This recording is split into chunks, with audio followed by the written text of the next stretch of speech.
9 minutes. Levi Kones is my name. We are speaking to Dr. Carol Chakua. She's the author of the book, Parenting with Your Heart in Mind.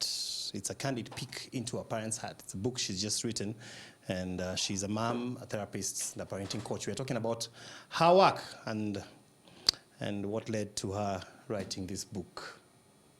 We talked about being real. Yes, being real. A lot of us complain about our parents in this regard.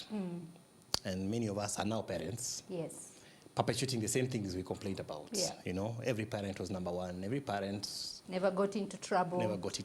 Was very well mannered. Yes. You know, didn't look at boys, didn't look at girls. Yeah. You know, went through high school got married for the first time to the only person they know up until now. Up until now. Yeah, and yeah. You know, never kissed anybody. Oh yeah, oh yeah. And the children can see through that fakeness, and even worse, no parent apologized or acknowledged. Yeah.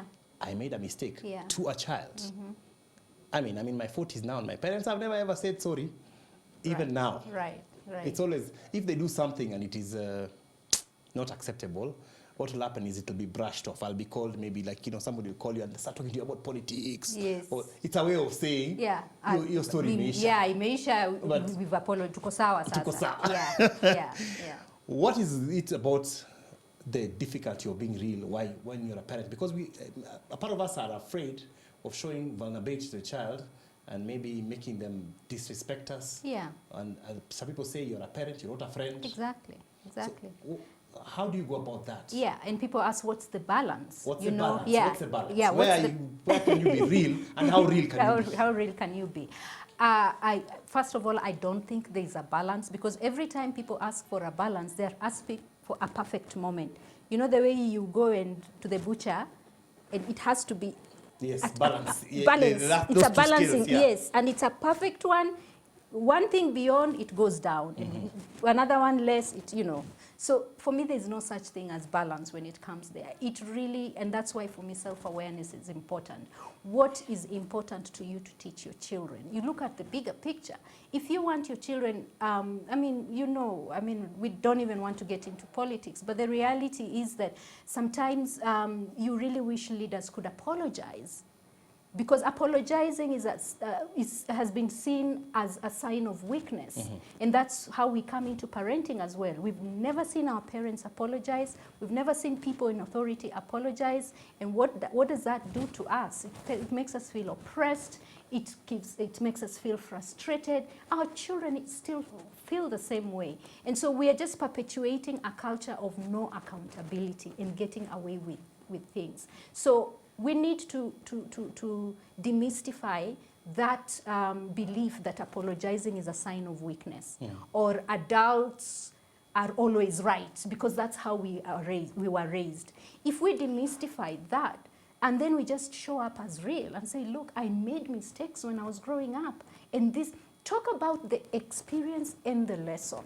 Don't say, mazemi nilikunywa, and then you leave it there.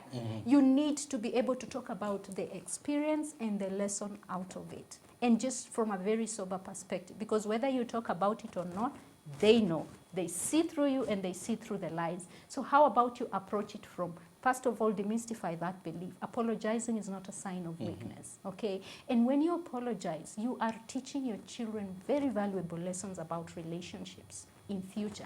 Because now they also learn to take responsibility of their part and also leave the other people to take responsibility. So when you look at it from a bigger perspective, that actually you're teaching very valuable lessons, social skills, conflict resolution skills, taking accountability, then you are able to actually, without going into details, be able to take responsibility for the part that you have played. Look at it that way, that you're actually teaching valuable lessons that they will need even as they're looking in future. If you're feeling embarrassed and ashamed, that's something you need to work on. You need to forgive yourself if you need to forgive yourself. If you need to go for therapy, whatever it is you need to do, because what holds us back is because we're still feeling very, very guilty about the things that we did or did not do. So also work through that. Forgive yourself. Give yourself compassion for the person, the things you didn't know. You you did those things because you didn't know better. Yeah. But now that you're better, you know better, then you're doing better. And those are the lessons that you want to teach children. And there's no balance there. Pick the lesson you want to teach and teach your children. I like that you tell them the experience, but then tell them the lesson. Yes. Don't leave it halfway. Yeah. And how important is it, in terms of your own actions? I mean, I personally noticed my 6-year-old pointed out to me one day when I gave somebody way in highway. And she said, she sat in the back seat and she said, Daddy, you've done a kind thing. Yes. You've not shouted at him. Then I realized she has noticed when I have shouted. Yeah, there's a difference. Yeah. And she has noticed this time I'm being nice. Yeah. And how important is it that our actions also, are as real to them as, because children, they say they don't hear you, they copy. They copy. Yeah. And that's true. I mean, really, the monkey see, monkey do is true. They do what you do and not what you say. Someone once said that we teach children, there are 3 ways, the 3 most effective ways to teach children is number 1, by example, number 2, by example, and number 3. By example. If you didn't hear number 1 and 2. Yeah, if you didn't hear number 1 and 2, number 3 is by example. And that's true. It's really, we live out our lives. And I usually put a caveat there and say you don't have to be perfect to teach by example. You just have to have deep convictions about the things you want to teach. Okay? You have to have deep convictions that kindness is good. Once in a while when you sleep, that's where being a real parent is good. You sleep, you're like, oh, okay, I made a mistake there. I was unkind, I shouted, it's okay. But also just being able to acknowledge that and acknowledge even the experience behind you being unkind at that point. I was feeling stressed. I'm just frustrated that I'm repeating this thing over and over again. Talk about those things. Let your children understand that you're human, but also let them know, well, this is something we are both working on, okay? So if it's there's a lady who has a teenage daughter and she says, I'm really bad with time. And I really shout at my child for being bad with time. I stopped that when I sat her down and told her, look, mimi na wewe, hii ni shida yetu, mimi na wewe. Let us see how we will work on it together.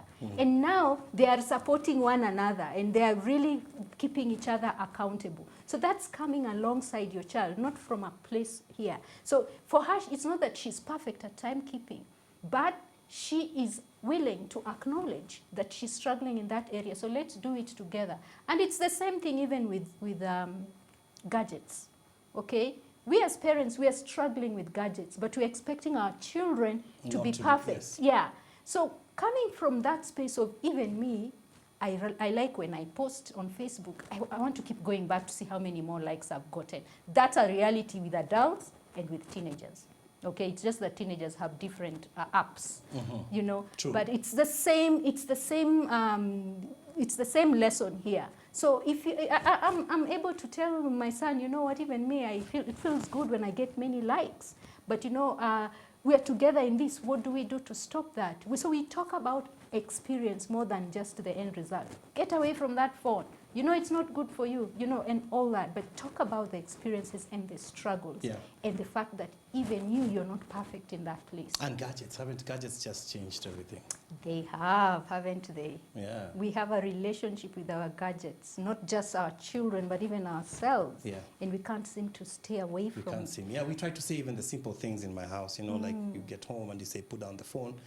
When I talk to you, let me actually look at you. Yes. And, and not look at my phone. Yeah. Sometimes, we learn these things and our children also pick them up from us. Right. And then you find yourself, you're shouting at a child who was on the phone, but that's what you are doing. That's exactly what you do. So it really has, yes, it really, really has to start with us. It has we really have to have that kind of discipline for our children to be able to get. And yet the pressure is on every parent to try and, they say you are not successful until you raise a successful family. That pressure, I think, maybe on more Africans than we care to admit. Because we always want the world to know that we are a good family, we are from good stock, together. Our children are well bred, they're not like so-and-so's kids. Yeah. Hawana tabia mbaya, wameenda shule vizuri, wamepita, they have no vices. Yeah. And yet we're living in a society where we find more and more kids from well put together families are in addiction. Right. Right. It's because we focused so much on the carpenter, on fixing, on making sure our children sit still and say yes, sir, and yes, madam. But we never. And yet we took them to good schools. And we took them to good schools. Yes, but did we give them those experiences that make them feel loved, accepted, no matter what? Did we provide that environment where they were encouraged, even when they were falling behind? They were not told, usinilete hii report next, but they were, asked, what is going on? Why is this different from here? And did we raise them in an environment where when we saw them do well, we celebrated them, encouraged them? Because now we also have that mentality where we only look at the 20% that they didn't do right. But the 80% we even forget because we've just assumed they should have it. Did we focus on the 80%? Did we push? Did we talk about, encourage them and say, what do you think you did to get 80%? Okay? Or if they moved from 20% to 40%, we still celebrate them because actually they are 20% improvement. Let's talk about the 20% improvement.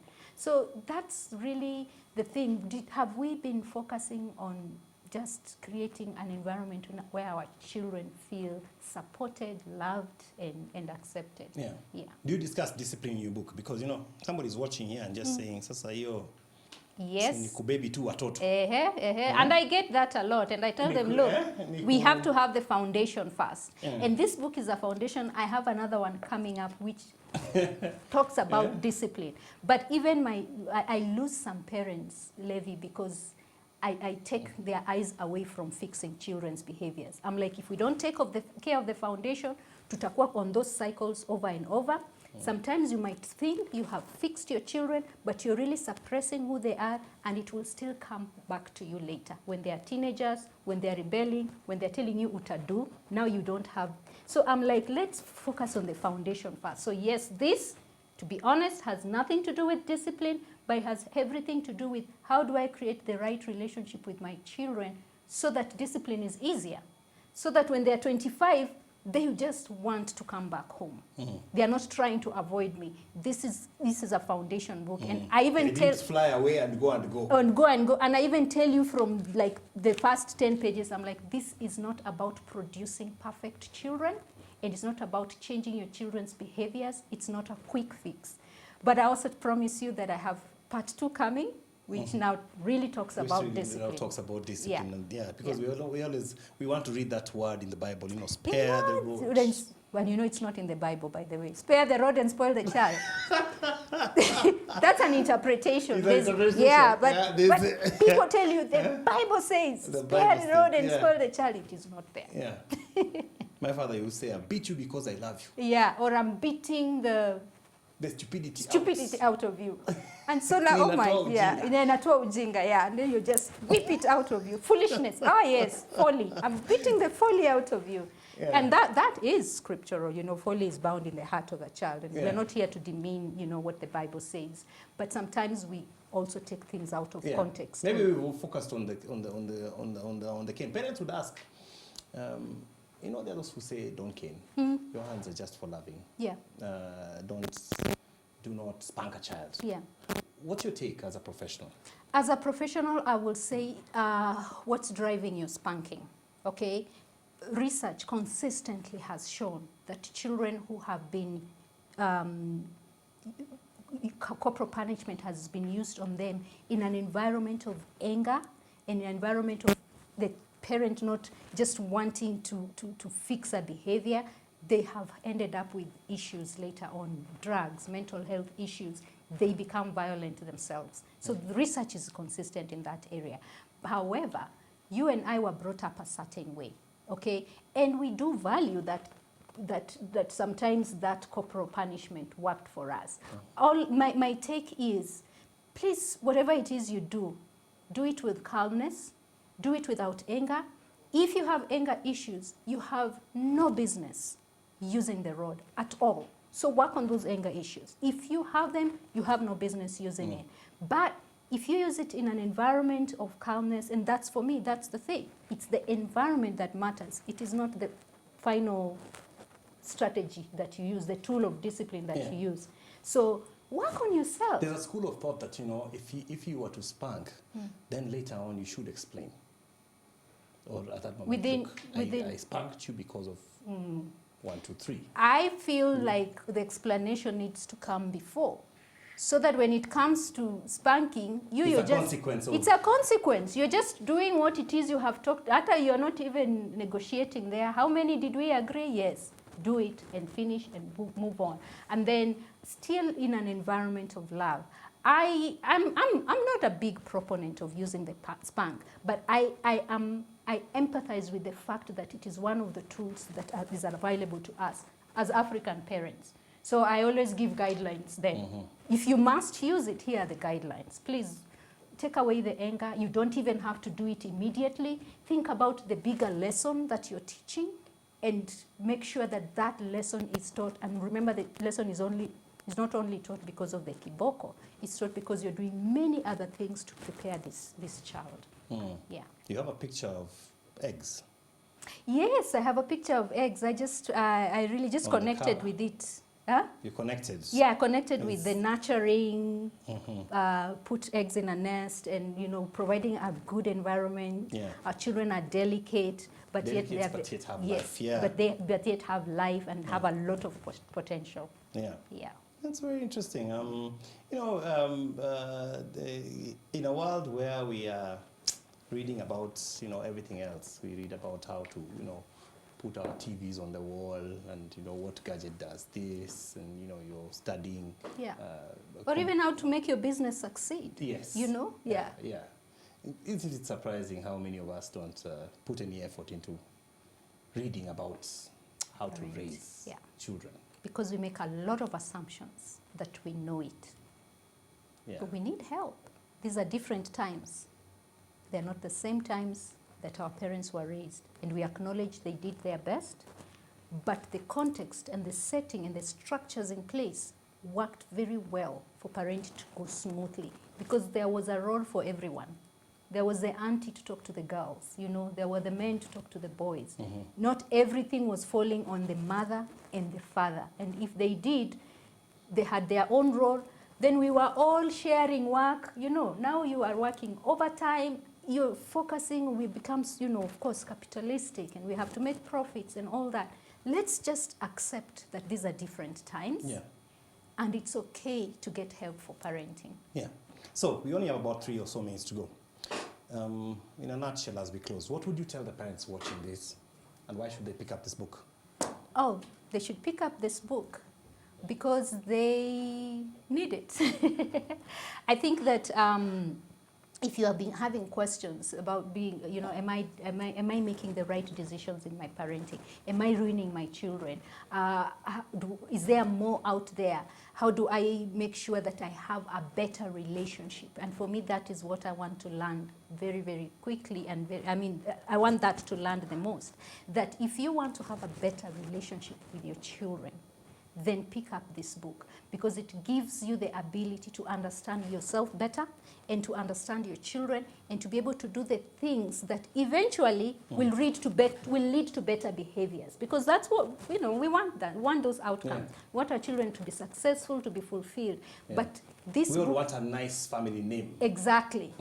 This book lays the groundwork for those things to happen organically without you having to fix and to forever work, forever police, forever do all that. So let's take care of the foundation first, and then you will be able to have success in those many other things that you want in your child. Yeah.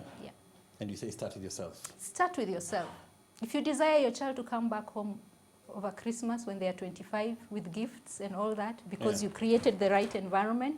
And they're happy to do it. And they're happy to do it. You didn't put your foot down. Yeah, or manipulate them and squeeze hata sikuonangi, no. If you just want them to come naturally, take this book. And it will show you how to create that environment. To have that rapport. Yes, and it starts with you. It starts with us. Dr. Carol Chakua, so glad to have spoken with you this morning. Thank you for having me. Yep, she's a mom, therapist, parenting coach, and has written the book, Parenting with Your Heart in Mind. Where do we get this book? If you go to my social media pages. The book is not yet out, okay? So we are pre-ordering. So if you go to @Dr. Carol Chakua on Facebook, on Twitter, on Instagram, then you will get details. There's a number there. There's a till number you can pre-order now. We have a, yeah, then so you can get all that. And they can talk to you directly. They can talk to me directly as well. And that is your work. Yes, that is what I do. That Thank you gives for me speaking pleasure. to us. Thank you very much, Levi. Right, that's 59 minutes for this morning. We've been speaking to Dr. Caroline Chakua. She's author of the book Parenting with Your Heart in Mind. Stay tuned for Leah coming with Ilosu, coming right up. And do have a wonderful day. God bless you and take care.